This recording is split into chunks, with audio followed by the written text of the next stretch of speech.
आज हम पढ़ेंगे you can heal your life पुस्तक के प्रथम अध्याय का दूसरा भाग। चलिए शुरू करते हैं। वर्तमान सबसे अधिक शक्तिशाली होता है। आज तक जीवन में आपने जिन घटनाओं का अनुभव किया है वे सभी आपके अतीत से जुड़े विचारों और आस्थाओं से बने हैं। वे उन विचारों और शब्दों से बने थे जिन्हें आपने कल, पिछले सप्ताह, पिछले माह, पिछले वर्ष, आपकी आयु के अनुसार 10, 20, 30, 40 या इससे अधिक वर्षों के दौरान इस्तेमाल किया था। फिर भी वह आपका अतीत है, वह बीत चुका है। इस पर में महत्वपूर्ण यह है कि आप अभी क्या सोचना, विश्वास करना व कहना चाहते हैं, क्योंकि ये विचार और शब्द आपका भविष्य निर्धारित करेंगे। वर्तमान क्षण ही आपकी ताकत है और यही आपके कल, अगले सप्ताह, अगले माह, अगले वर्ष और आगे के अनुभवों का आधार है। आप ध्यान दे सकते हैं कि इस क्षण में आप क्या सोच रहे हैं, वह नकारात्मक है या सकारात्मक। आप क्या चाहते हैं कि यह विचार आपका भविष्य तय करे। बस ध्यान दें और सजग हो जाएं।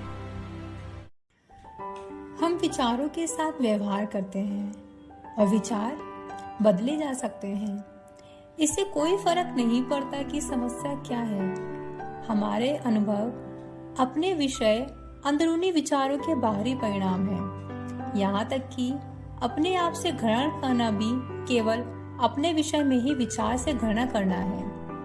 आपका यह विचार है कि मैं एक बुरा व्यक्ति हूँ। यह विचार एक भावना को उत्पन्न करता है और आप उस भावना के वश में हो जाते हैं।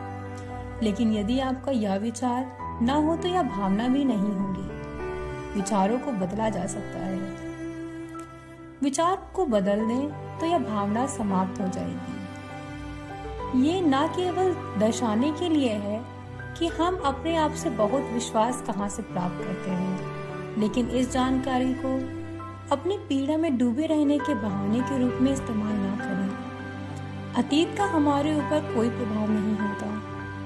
यह मायने नहीं रखता कि हम कितने लंबे समय से नकारात्मक विचारों में डूबे रहे। शक्ति का केंद्र बिंदु वर्तमान क्षण में है। इसे महसूस करना कितना अद्भुत है। हम इस क्षण में मुक्त होना शुरू कर सकते हैं। मानो या ना मानो, हम स्वयं अपने विचारों को चुनते हैं। हम आदत के अनुसार किसी विचार को बार बार सोचते हैं ताकि ऐसा न लगे कि हम स्वयं विचार को चुन रहे हैं, लेकिन पहली बार विचार का चयन तो हम ही ने किया था। हम कुछ खास विचारों को सोचने से इनकार सकते हैं। जरा ध्यान दीजिएगा कि कितनी बार आपने अपने बारे में सकारात्मक विचार लाने से इनकार कर दिया है, तो फिर आप अपने बारे में नकारात्मक सोचने से भी इनकार कर सकते हैं। मुझे ऐसा लगता है कि इस धरती पर जिस किसी को भी मैं जानती हूँ या जिसके साथ मैंने काम किया है, वह किसी न किसी तरह आत्मवंचना और अपराध बोध से ग्रसित है। हम जितनी ज़्यादा आत्मवंचना और अपराध बोध रखते हैं, हमारा जीवन उतना बदतर होता जाता है। आत्मवंचना और अपराध बोध जितना कम होता है, हमारा जीवन हर स्तर पर उतना ही बेहतर होता है। मैंने जिन लोगों के साथ काम किया है, उनके भीतर गहराई में यही विश्वास होता है, मैं उतना अच्छा नहीं हूँ। साथ ही हम हमेशा कहते हैं और मैं अपेक्षित कार्य नहीं करता या मैं इसके योग्य नहीं हूँ। क्या लगता है आप ऐसे ही हैं? अक्सर यही कहते हैं, जोर देते या महसूस करते हैं कि आप बेहतर नहीं हैं, लेकिन किसके लिए और किसके मानदंडों के अनुसार? यदि यह विचार आपके अंदर अडिग है तो आप कैसे एक प्रेममय, आनंददायक, खुशहाल और स्वस्थ जीवन जी सकते हैं? किसी न किसी तरह आपका प्रभावी अवचेतन विचार हमेशा उसका विरोध करता है। किसी न किसी तरह सही तालमेल नहीं हो पाता, क्योंकि कहीं न कहीं कुछ न कुछ हमेशा गलत हो जाता है। मैंने पाया है कि नाराजगी, आलोचना, अपराध बोध और भय किसी भी अन्य बात से अधिक समस्याएं उत्पन्न करते हैं। ये चार बातें हमारे शरीर और हमारे जीवन में बड़ी समस्याएं उत्पन्न करती हैं। ये भावनाएं दूसरों पर दोषारोपण करने, और अपने अनुभवों के लिए स्वयं को जिम्मेदार न ठहराने से आती हैं। देखिए, यदि हम अपने जीवन में हर बात के लिए जिम्मेदार हैं तो हम किसी पर दोषारोपण नहीं कर सकते। बाहर जो भी घट रहा है या केवल हमारे आंतरिक विचारों का एक आईना है। मैं दूसरे लोगों के बुरे व्यवहार को नजरअंदाज करने के लिए नहीं कह रही हूँ, लेकिन हमारे विश्वासी लोगों को हमसे किसी प्रकार का व्यवहार करने के लिए आमंत्रित करते हैं। यदि आप खुद को यह कहता पाए, हर कोई हमेशा मेरे साथ ऐसा करता है, मेरी आलोचना करता है, कभी मेरी मदद नहीं करता, मुझे पायदान की तरह इस्तेमाल करता है, मेरे साथ दुर्व्यवहार करता है, तो यह आपकी प्रवृत्ति है, आपके अंदर ऐसा विचार है जो ऐसा व्यवहार प्रदर्शित करने के लिए लोगों को आकर्षित करते हैं। जब आप उस तरह नहीं सोचते तो वे कहीं और जाकर किसी और के साथ ऐसा करेंगे, आप उन्हें आकर्षित नहीं करेंगे। कुछ प्रवृत्तियों के नतीजे जो शारीरिक स्तर पर अभिव्यक्त होते हैं इस प्रकार हैं। लंबे समय से ठहरा असंतोष शरीर में नुकसान पहुंचाता है और कैंसर जैसी बीमारियां बन जाता है। आलोचना एक स्थायी आदत के रूप में अपनाएं तो यह शरीर में आर्थराइटिस को प्रेरित कर सकता है। अपराध बोध हमेशा सजा की तलाश करता है और सजा से पीड़ित होता है। जब कोई ग्राहक मेरे पास ज़्यादा पीड़ा के साथ आता है तो मैं जानती हूँ कि उसमें बहुत सारा अपराध बोध है, भय और उसके कारण उत्पन्न होने वाला तनाव, गंजापन, अल्सर और यहाँ तक कि पैरों में दर्द को जन्म दे सकता है।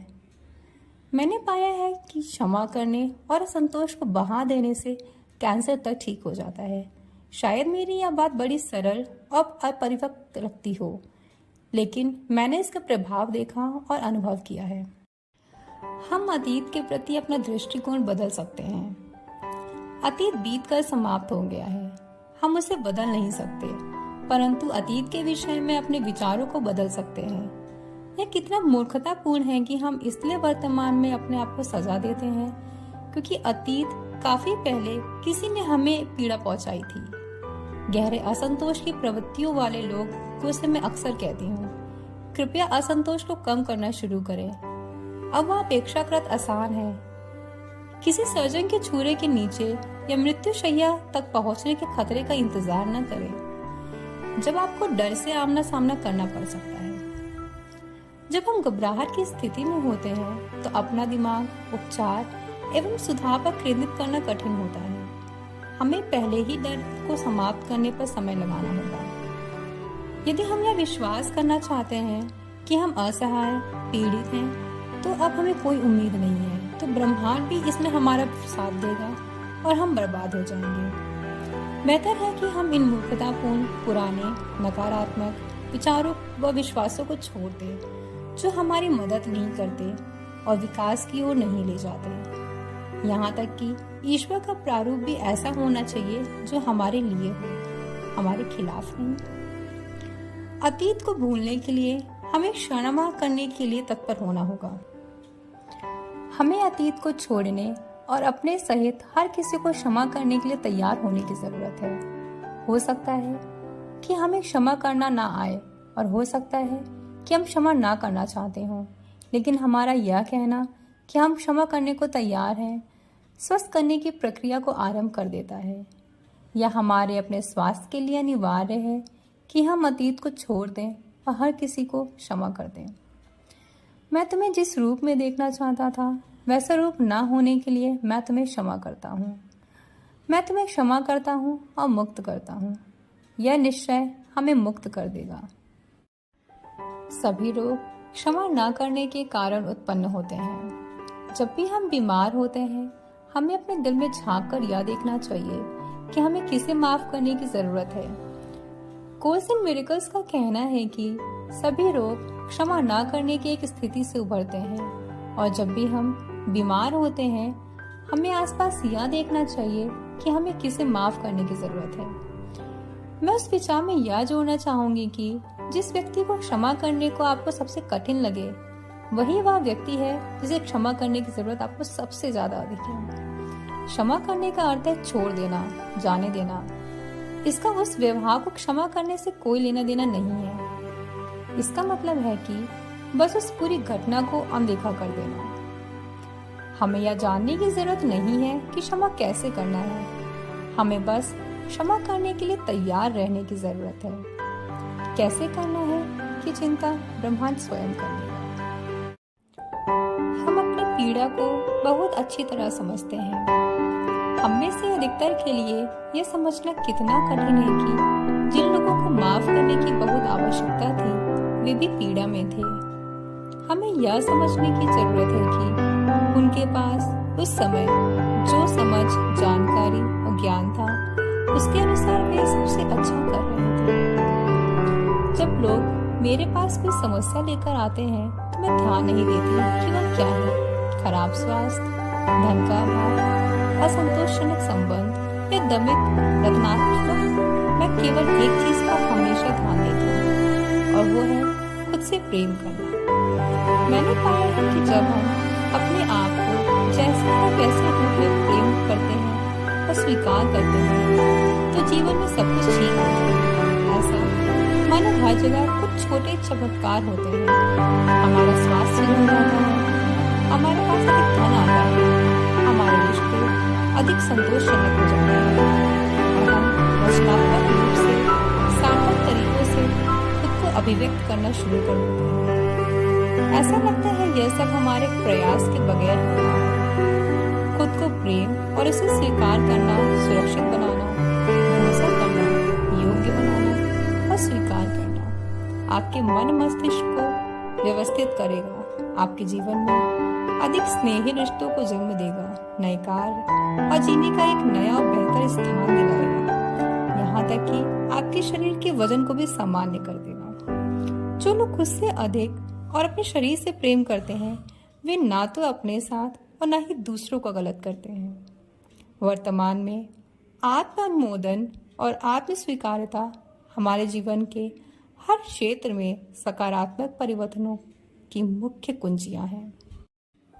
मेरे लिए खुद से प्रेम करना किसी भी चीज के लिए खुद की कभी आलोचना न करने से शुरू होता है। आलोचना हमें उस व्यवहार में कैद कर देती है जिसे हम बदलने की कोशिश कर रहे हैं। स्वयं को समझाते हुए अपने साथ सौम्य रहना हमें उस कैद से निकालने में मदद करता है। याद रखिए, आप वर्षों से खुद की आलोचना करते आ रहे हैं और इससे कोई लाभ नहीं हुआ। अपना अनुमोदन करने का प्रयास कीजिए और देखिए कि क्या होता है। ये था you can heal your life series का प्रथम अध्याय। अगले वीडियो में हम दूसरा अध्याय देखेंगे। अगर आपने इसे पसंद किया हो तो please like, comment and share करिएगा। To show your love and support please subscribe my channel healing and cure. Thank you so much.